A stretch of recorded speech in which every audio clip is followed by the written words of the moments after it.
Chers amis auditeurs, bonjour. Aujourd'hui, je vais vous emmener en Turquie. Depuis qu'il a installé son pouvoir absolu, le président Erdogan ressasse son rêve de transformer la basilique de Sainte-Sophie en mosquée. Provoquant, opportuniste et surtout fer de lance des frères musulmans, il a fait réciter par un imam vendredi dernier, pour la première fois depuis 87 ans, une sourate dans la basilique. Est-ce un gage nécessaire à donner aux plus conservateurs? Cet électorat qui réclame depuis longtemps la conversion du bâtiment en mosquée. Limité à 2 personnes, l'imam et le ministre du Tourisme, Mehmet Nouri Özsoy, la prière a été suivie en visioconférence par le président turc Recep Tayyip Erdogan. La cérémonie a été retransmise par toutes les chaînes de télévision. Une façon de polariser davantage la société, de provoquer l'élite laïque du pays et en même temps d'énerver le voisin grec, avec qui les relations sont depuis longtemps tendues.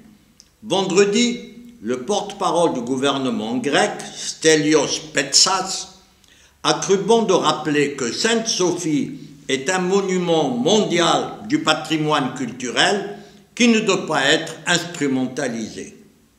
Depuis 2019, alors que son parti de la justice et du développement, l'AKP, apparaissait en mauvaise posture pour les municipales, qu'il a perdu d'ailleurs, cette vieille antienne avait ressurgi.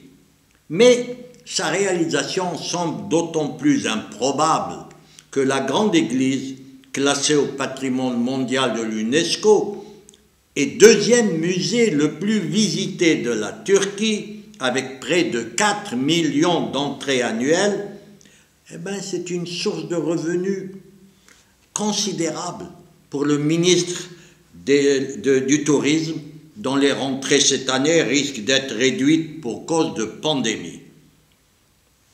Alors que l'économie turque est menacée de récession, les autorités cherchent à bercer la population avec le rêve de la conquête ottomane.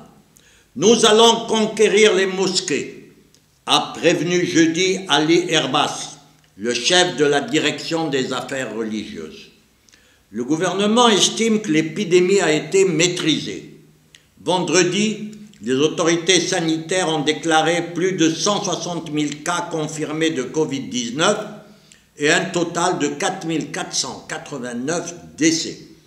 Jeudi, le président Erdogan a annoncé la levée ce 1er juin des restrictions imposées jusqu'ici à la circulation entre les villes. Fin mai, le président Erdogan a annoncé la levée à partir du 1er juin des restrictions imposées jusqu'ici à la circulation entre les villes, ainsi que la réouverture des restaurants, cafés, centres sportifs, plages et musées. La vie reprend en Turquie avec les ennuis économiques que l'on connaît. À demain, si vous le voulez bien.